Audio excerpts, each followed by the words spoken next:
What is going on, everybody? Welcome to another episode of the Let's Talk Anything podcast with your host, Matthew Sonic Mix. I am indeed Matthew Sonic Mix, and tonight it is a one topic show, and that one topic is giving our review of NXT TakeOver Portland from this past Tuesday on the WWE Network. And joining me, as always, at this time, he is none other than I Batman to the Robin, Tony Trinity. I still say I'm Batman and you're friggin' Robin. No point intended. Geez, I had to I had to do it.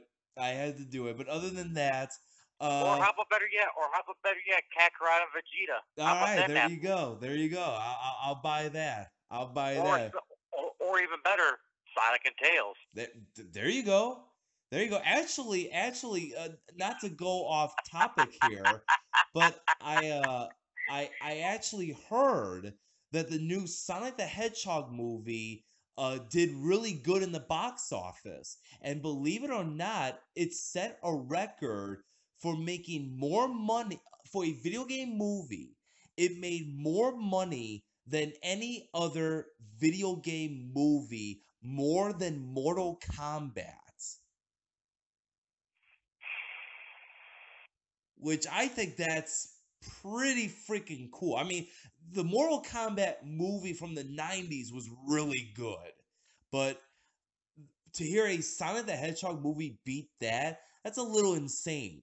Very insane. Uh, let's just say if it beat Detective Pikachu, I'm all in. Well, I don't think it's not going to come close to being Detective Pikachu. Not that, I mean, Pokemon has such a ridiculous fan base that it would have to take something gigantic to beat Detective Pikachu that is a video game like movie.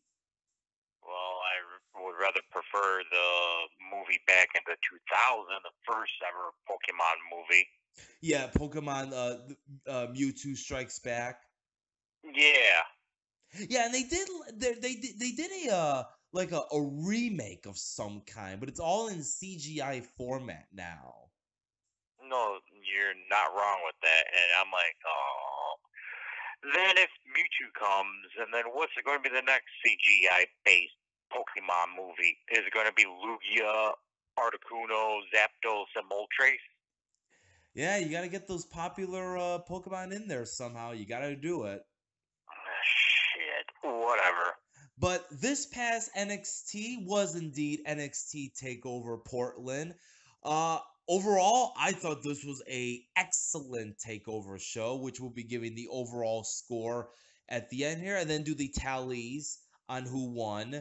So starting from the bottom to the top in order, of course, the show kicked off with Keith Lee versus Dominic Dijakovic for the NXT North American Championship. What did you thought? Like the announcer stated, I'm very glad that this was the kickoff match of the show. I'm very glad it did. You know what? I thought it was going to be a toss up between this match and the tag team match. I thought one of those two matches could be perfect for kicking off the show, but I think I this think was. this one took the cake. Yes. Yes, I agree. I think this was indeed the right call. You know, the crowd was super into it. It was like almost every spot these guys were doing, there was just a massive reaction to it. One of the craziest spots, and I thought it came off wrong, but he actually nailed it perfectly from different angles of the replay. But there was that crazy spot where so Keith Lee, he's sitting in a chair between the two announce tables, and Dijak hops off the rope and does a sunset flip onto Keith Lee while he's just sitting there in a chair.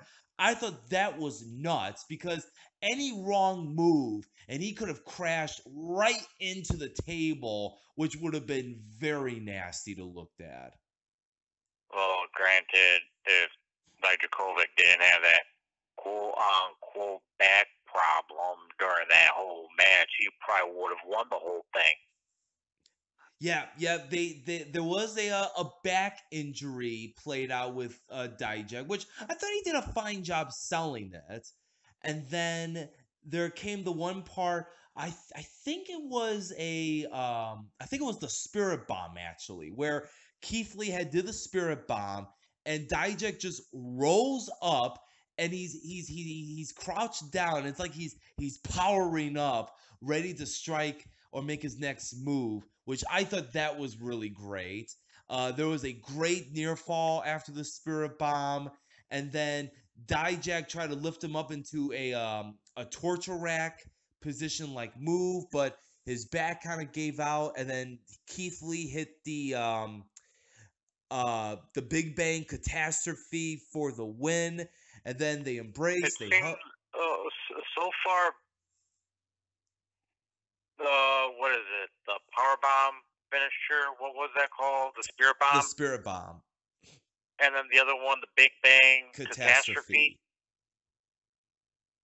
Does he play too much of Dragon Ball Z Kakarot or something or another that I have to know, or is that his favorite anime or some shit?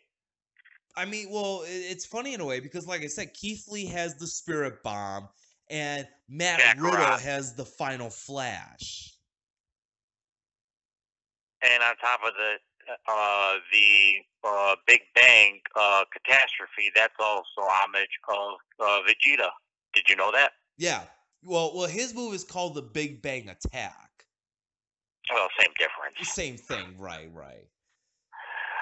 But overall, this matchup, fantastic, Fan- fantastic. Fantastic indeed. I give it a 4 and 3/4. I also give it a 4 and 3/4, especially when Dijakovic got up after the first spirit bomb, and then after that, you would think that he would have been done, but no, we have another spirit bomb, and then one, two, and almost a three, but Dijakovic kicked down. I'm like, and Keith Lee says, "What the fuck do I have to do to this guy to get him down?" You know, Right, right, exactly. Up next, it was Tegan Knox versus Dakota Kai in a street fight. What did you thought? the whole match itself, including or excluding the ending. We could include it.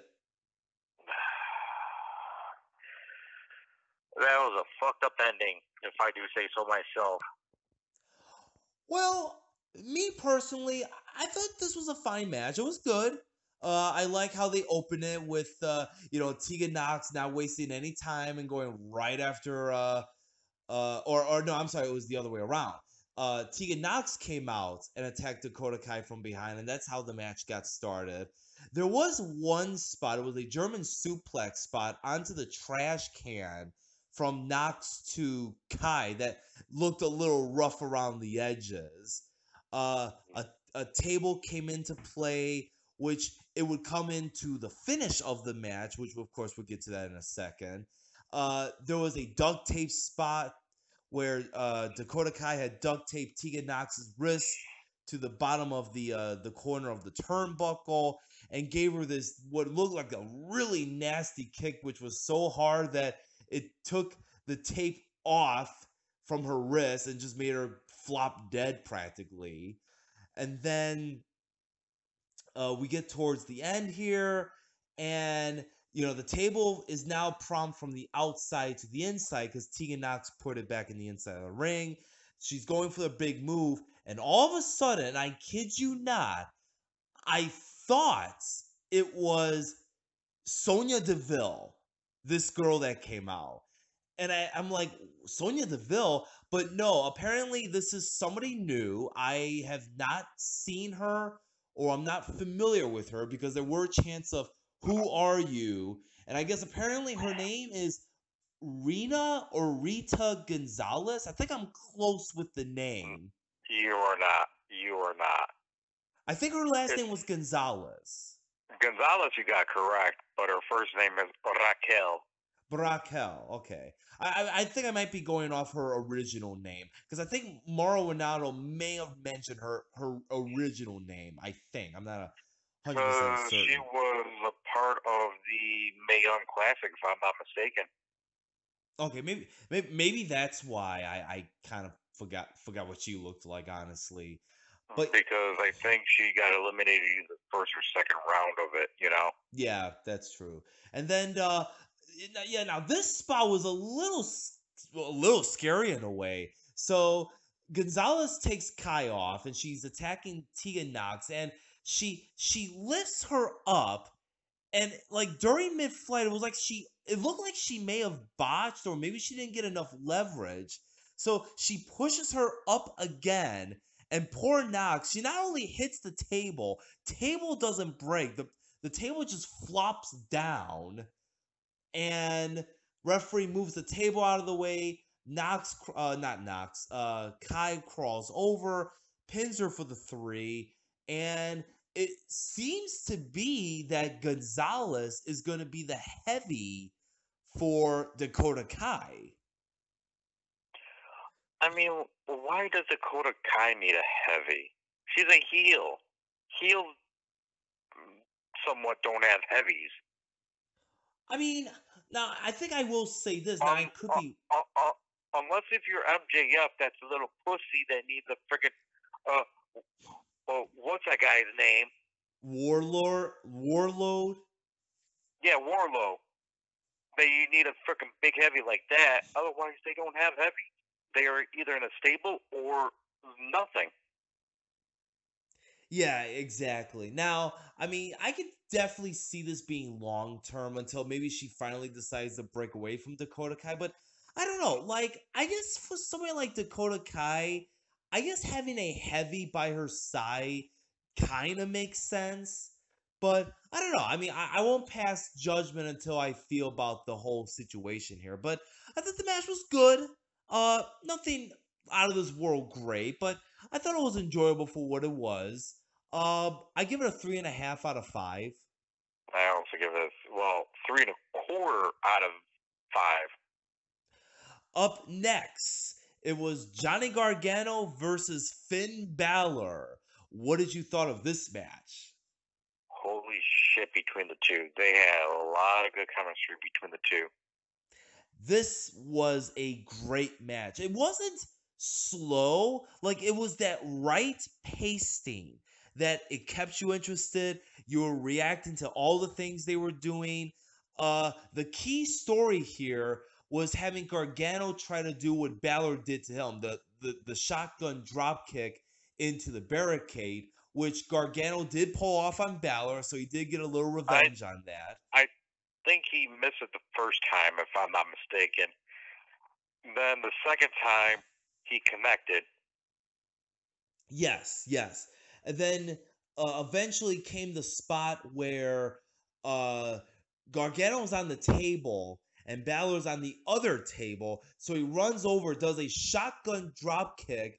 Gargano goes flying off the table and into the barricade there. I thought that was a cool spot. That was a very unique spot. And to me, honestly, Balor was pulling off some technician submission wrestling like the first like 5 8 minutes of the match, which was a little unusual, but I thought it was cool seeing it from Balor. And oh, and of course, in the beginning of the match, when Balor had Gargano in a submission hold, he's doing push-ups. I thought that was awesome. Do you know who they reminded me of? Who? The Big Bad, Boo Daddy, Scott Oh Steiner. yeah, yeah. All right. I didn't really think about that. I just thought it was Well, great. one guy is small and slender, but still got muscles up his ass, while the other one is jacked up as like nobody's business, and he still does push-ups during the matchup. Yep.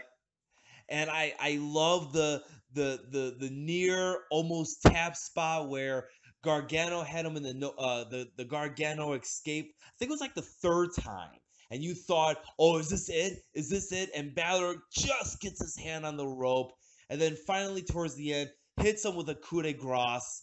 Looked very devastating, which of course it's always devastating. And then hit Mm. him with the 1916 for the 1 2 3, and Balor picks up the win. So I have a question. Who does it better? The 1916 out of Finn Balor or the paradigm shift from uh, Oh boy. I mean, John I Moxley? mean, There we go. when it's elevated Moxley, it looks devastating. Like when it's just a standard double underhook, it's like, yeah, okay. But when he like elevates him up and he drops him like the right way and the guy sells it like death, it can look really great. It's kind of almost like a phase one and phase two type of ordeal. But yeah, I don't know. I mean, we've never seen just a regular 1916, always the elevated version. But I kind of like Moxley's how like if the regular doesn't put you down, the elevated one will. So I kind of like that aspect of it. Right. Um, but no, this was a great match. I give this a 4.5 out of 5. I also give it a 4.5 out of 5. Up next, it was Rhea Ripley versus Bianca Belair for the NXT Women's Championship. What did you thought? Insane between the two. Very insane. I thought this was a good match. I thought this match was slightly better than Kaya Nox. And the one thing I'm really happy about is that there was no DQ or some BS finish. It was a clean fight. It was a clean win. Uh, I think Bianca Belair was probably the most popular one, especially when she used her hair as a whip on Rhea Ripley, which got a huge pop. Huge reaction, of course. Well, we haven't had that happen on what is it, Bianca Belair in any of her matches up until now. Yeah, so she seems to save it for like the big moments, which I'm fine with that because you don't really want to overuse it or else it kind of loses its specialty. But True. but no, I thought Bianca Belair looked great and I thought Rhea Ripley looked very good as well. And although I will criticize one thing about this match. I thought the finish kind of came out of nowhere in terms of when she hit the riptide. I think it was off of the turnbuckle.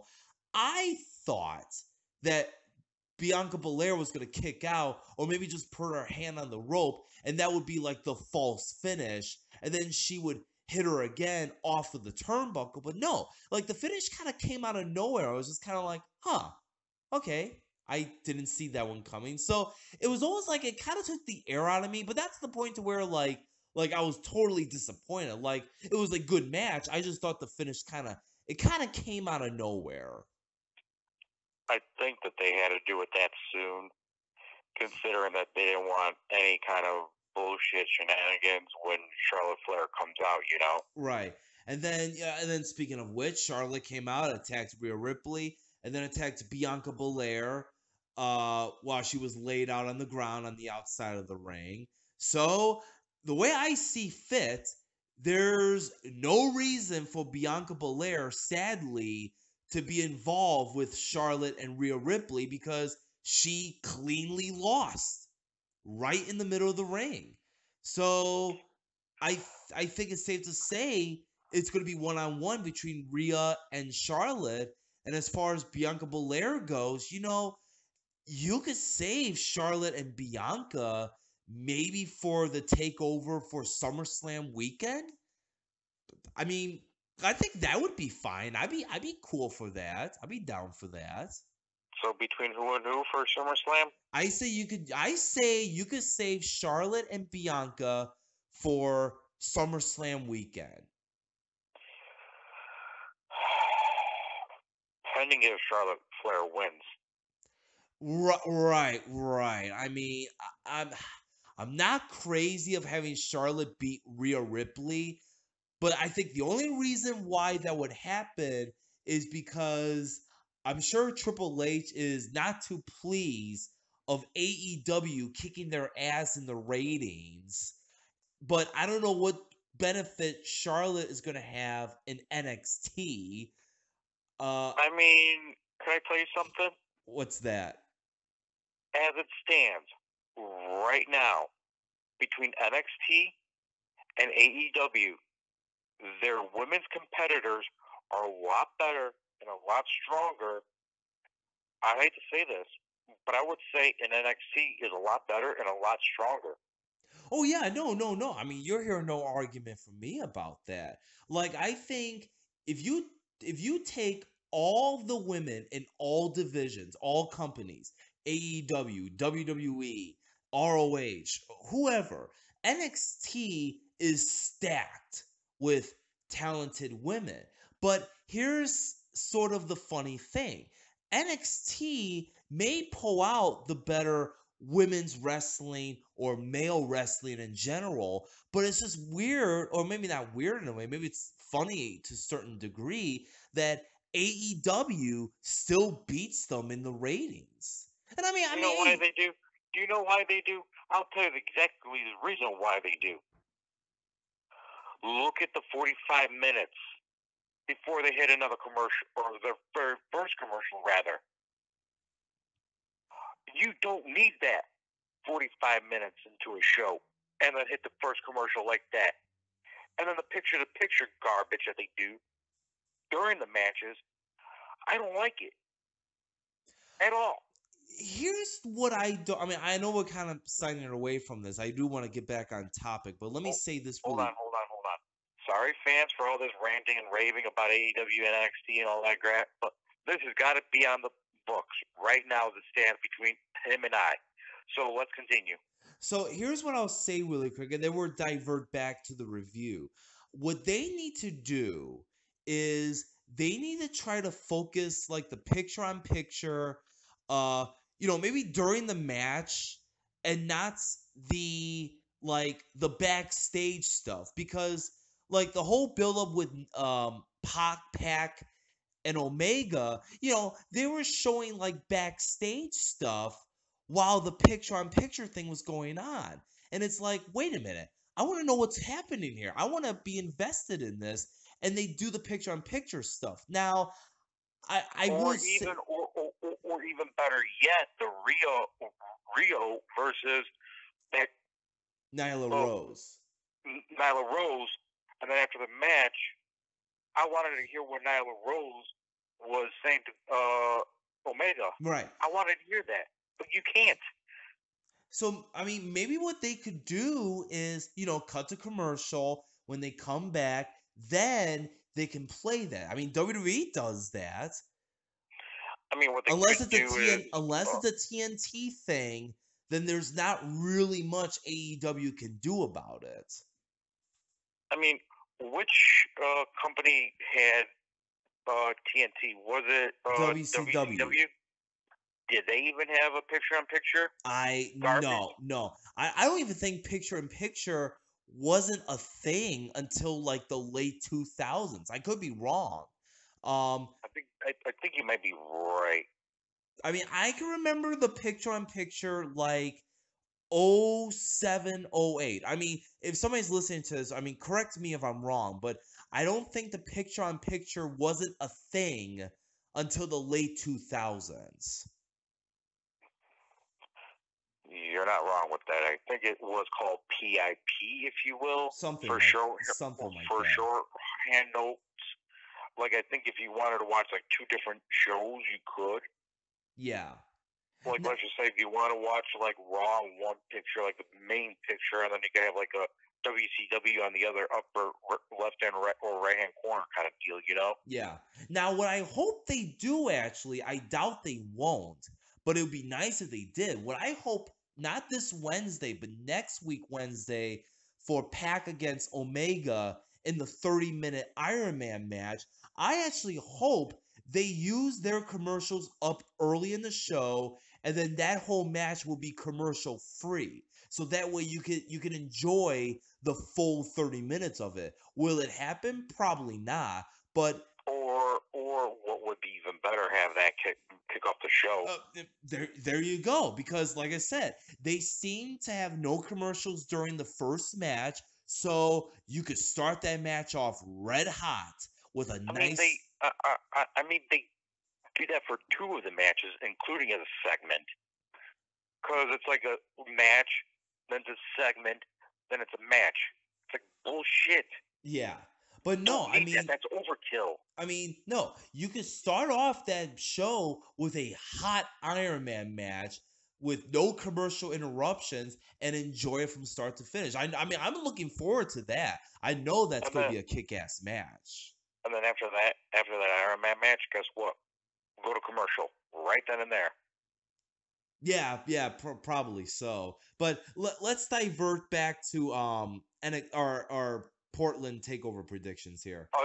Again, sorry fans for all this ranting and raving, and tell us what your thoughts about the whole picture-on-picture AEW versus uh, NXT's picture-on-picture, like the very first match, or last match, or segment, or whatever. Even Monday Night Raw tonight even had picture-on-picture. I'm like, what the fuck is this shit? I guess we're entering the era of picture on picture. Before you know, we're gonna have three pictures going at once. Oh, fuck that shit. Up next, it was Undisputed Era against golf cart caddies buddies Pete Dunne and Matt Riddle for the NXT Tag Team Championship. What did you thought? Can you repeat that whole dialogue Golf again? cart caddy buddies. One more time. I can't get enough of this. Golf cart caddy buddies. Do you know who that reminds me of? Who? Chavo Guerrero Oh, with his oh, golf cart. oh, yeah, the current white gimmick that people want. We need Yeah, to, there yeah, you go. let's forget about that. Now, I really love this match. This was a I did great, too. great I did hard too. hitting contest. Now, I will say this: the opening, well, before the match started, Riddle, he got on the mic, he cut a promo, and he tried to get everybody to say that Bobby Fish sentence. What was it? If Bobby Fish, wait, how much fish could Bobby fry? Wow, I can't even say it now. How much fish could Bobby Fish fry if Bobby Fish could fry fish? There we go. He tried to get people to chant that, but Are you sure that's how it's said? I think that's how it's said. But my point is, there is no way you are not gonna get everyone to say that because it's too long. Yeah, Hold on. yeah. How much fish could Bobby fry? Could Bobby Fish fry if Bobby Fish could fry fish? Wow. Say that 5 times fast. I kept screwing up on the fried part. So who wore that? Was it like who first came up with that? Matt Riddle? That was Riddle. Riddle said it on a regular episode of NXT. Oh, oh, here it is. How much fish could Bobby Fish fry if Bobby Fish could fry fish? How much fish could Bobby Fish fry if Bobby Fish could fry fish? How much fish could Bobby Fish fry if Bobby Fish could fry fish? There we go. Yeah, you see. Sorry for advertisement here, fellas. If you want that lovely T-shirt that Matt Riddle wore to takeover, you just go to www.shop.com. It is on right now. If you want to snag it, go right ahead. Absolutely, but no, love the match. Very hard hitting contest. Let's continue on. Yeah, very hard hitting contest. Just loved everything about this match. Very good pace. Crowd was super into it. I was into it. Good lord, I was jumping out of my seat when Riddle and Dunn won. I mean, those are my two boys right there. And I mean, I'm more of a Dunn fan. You're more Riddle fan, so yeah. And fuck Riddle. Yeah. Fuck Riddle. Unless if he retires Brock Lesnar, then I'm all in. But if not, then fuck Riddle. Oh, jeez. And towards the end of the match, they hit the combination final flash with the the leg kick, and Riddle picks up the win. And I think it was Dunn. Dunn had the pinfall. So Dunn won it for the team, and there you have it. You got brand new NXT Tag Team Champions of Riddle and Dunn, the which, Broserweights. which, if I remember correctly, this might be the very first time that a Dusty Rhodes champion actually wins the NXT Tag Team Champions right then and there. Yeah. Yeah, I think that was a first time, if my memory serves me right. Because I remember last year was undisputed, like we were mentioning, but it took them about what, a whopping 2-3 months later. Pretty much, something around that ballpark. So it wasn't like immediately, if not after. So what is it going to be a thing if you won the Dusty World Cup, then you become number one contendership for the NXT Championship or the NXT Tag Team Championship? Sorry, Yeah, something like that. I think that'd be a pretty cool concept if you don't mind me saying. No, oh no. I mean, I'd be all in on it. I totally would be. And also with this matchup, you did not know who was going to win because it was going back and forth, and you did not know who was going to win or who wasn't going to win. People were getting knocked out like crazy. Like you didn't know who was going to be who. Yeah, You and know? you know what? That was the thing. That was the one thing I liked about this whole show. There was at least two or three matches that you went in and you thought, okay, this can go either way. Like Gargano and Balor, that could have gone either way. This match could have gone either way. Speaking of which, I do give this match a 4.5 out of 5. What rating did you give the Balor versus? 4.5. All right, 4.5. It is. And then finally, the main event, which is another match that could have had gone either way, and that was Adam Cole defending the NXT Championship against Tommaso Ciampa. What did you thought? Fantastic matchup. Despite the ending of what happened,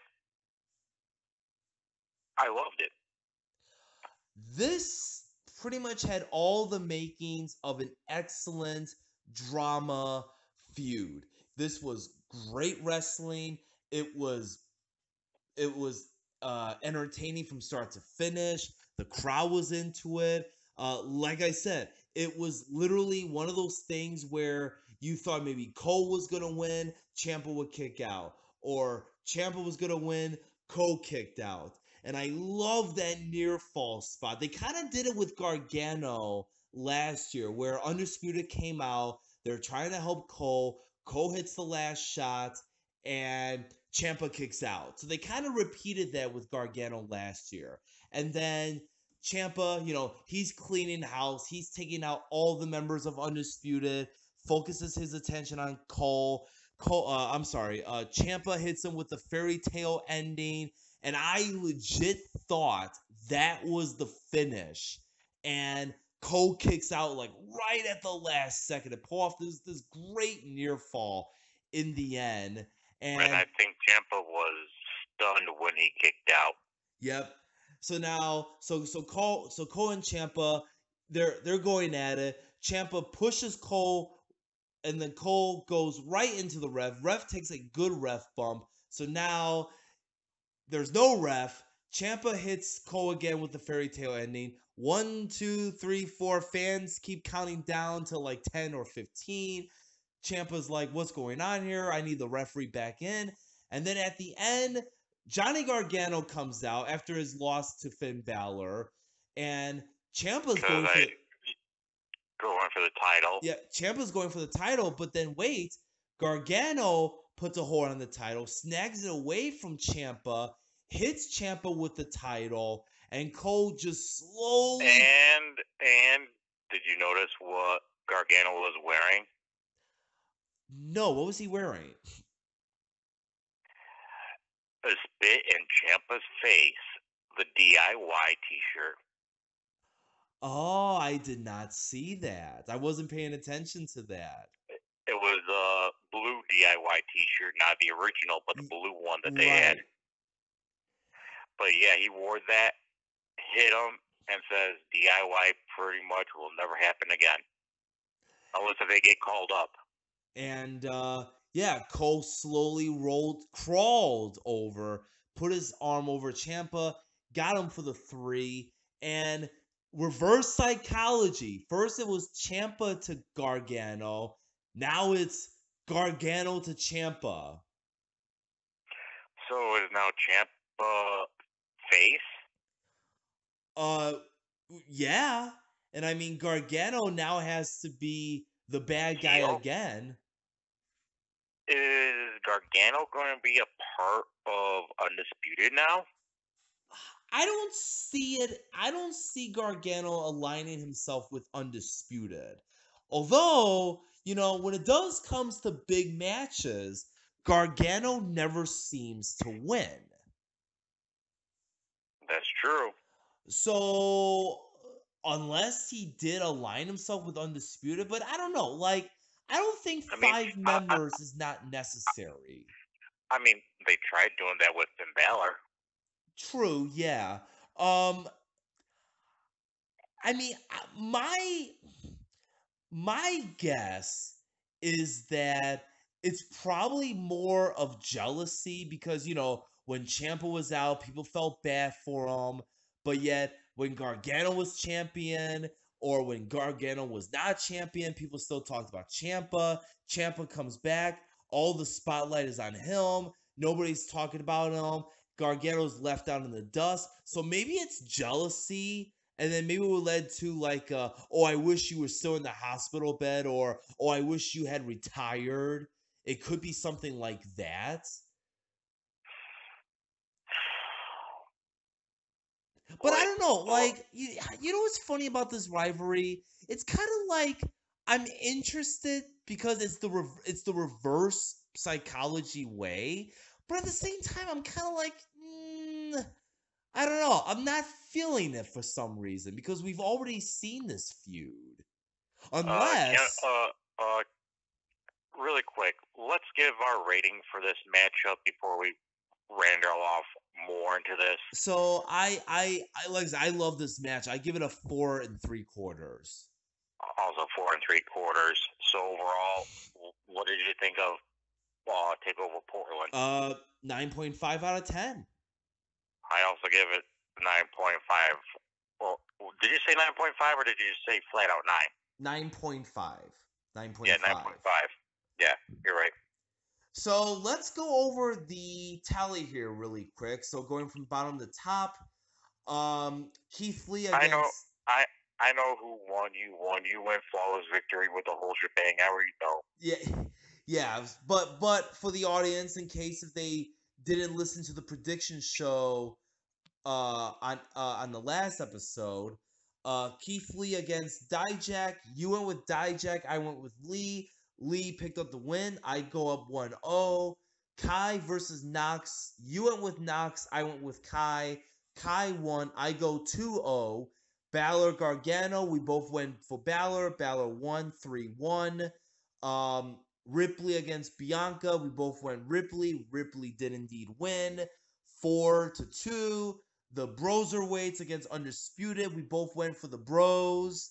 Bros indeed win 5-3. And then Cole against Champa. We both went Cole. I go final score 6. You go final score 4. So back to back, I scored perfect games. The Royal Rumble and NXT TakeOver Portland. Congratulations. Thank you very much. So with that said, I go 4-0-0. You go 0-4-0. Matthew wins NXT TakeOver Portland. And there it is in the books. And that pretty much wraps up this episode. Uh, but let's continue on with that conversation. All right. Oh, about the Gargano and Champa. All right, so we'll Yeah. end it off with this. A former coworker came by today. We're talking about it. Granted, he does not want to see another Ciampa versus Gargano matchup, unless if it is a perfectly good reason to do so. My theory is put those two in Hell in a not Hell in a Cell, or it could be Hell in a Cell. And loser leaves NXT and can never come back. You know what? I mean, now here's what I'm thinking. If they're trying to come back to this because they were never able to finish it the first time last year, and if this is like the makeup, you can say, you know what? I say, I mean, it may be a hard drag out, but if you can drag this out long enough, not the WrestleMania weekend, the next one after that, if you can drag it out long enough, have it be Hell in a Cell, the first ever NXT Hell in a Cell match, and that stipulation you mentioned, I'd be down for that. And that would be the solidify of the end all be all.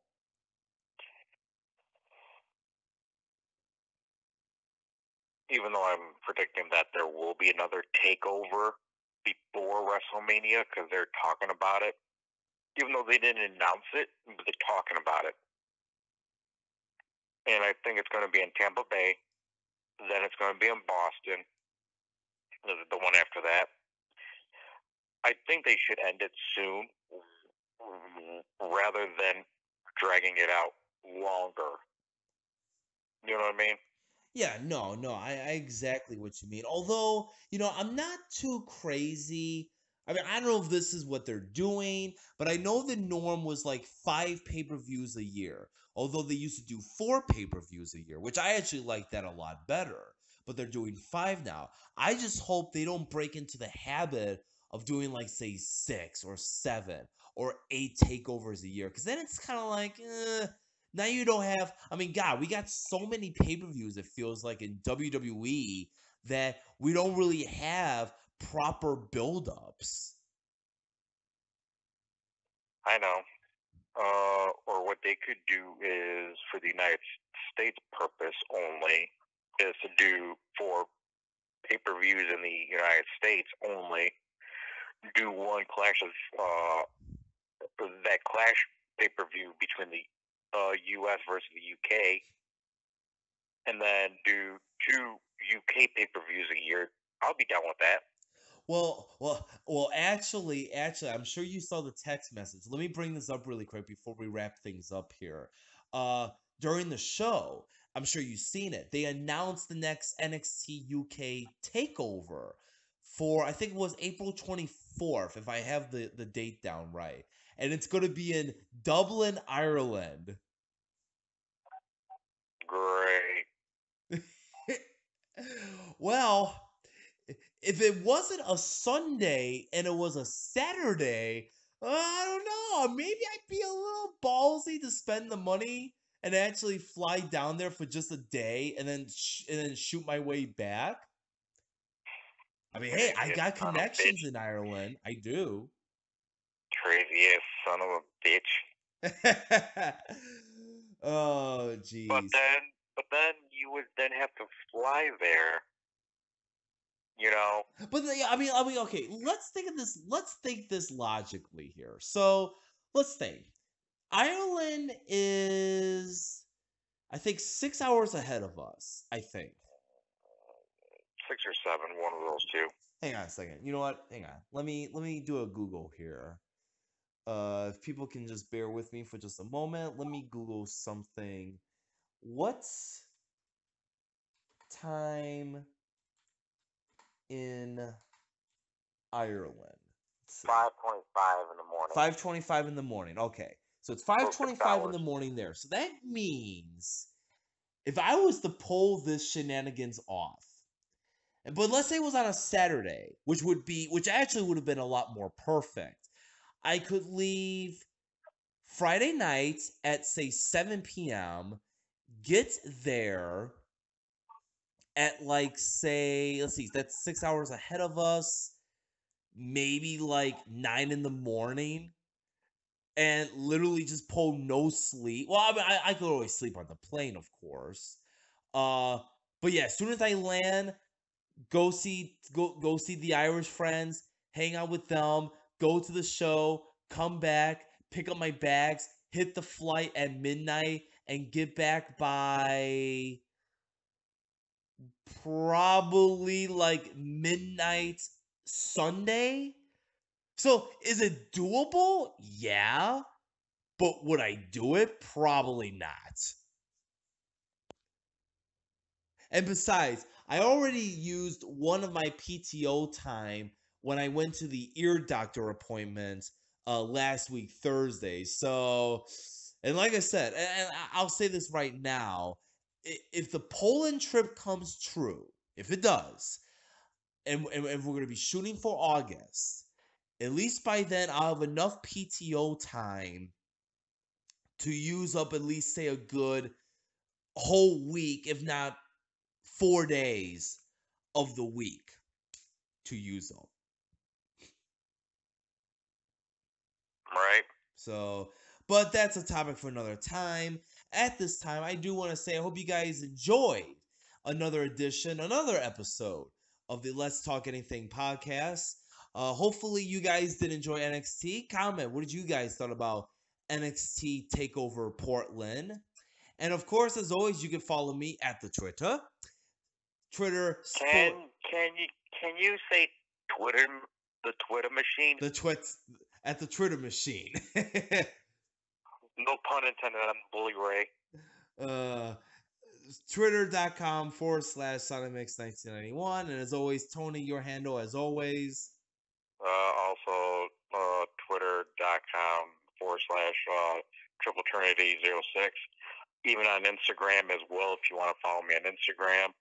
It is the same thing. It's Instagram.com/Triple Trinity 06, including at Twitch at twitch.tv/Triple Trinity 06. And I'll be having links in the description box, mainly to the Twitter accounts. But that's it. Like I said, it was a one topic show. Ended right a little bit before 50 minutes, which is not too bad. Because of course I do have to kind of go to bed here in a few moments here. But hope you guys enjoyed. Thank you guys as always for listening. I am Matthew Sonic Mix alongside my co-host Tony, Triple Trinity 06. And until then, until next time. And actually, next episode, we're going to leave you guys with a little bit of a spoiler, actually. The next episode, I'm sure we can soak in an hour plus with this. It's another one topic episode about social media, about Okay, Paul Heyman. Okay, Paul Heyman. Yep. Spoiler Yep. alerts. Yep. Going to talk about the rise of MySpace, the fall of MySpace, Facebook, Twitter. And while there is good stuff about it, there is also bad, but yet dangerous things about it as well. So if you want to listen to that, check in on the next episode. We're shooting for Thursday, this coming Thursday. So just keep an eye out. And as always, hit the subscribe button and hit the notification button for whenever you want to be interested in the next episode. But we're out of here. Until then, have you guys a good night, and we'll see you next time on another edition of Let's Talk Anything podcast. Take it easy, guys. Have a good night, everyone.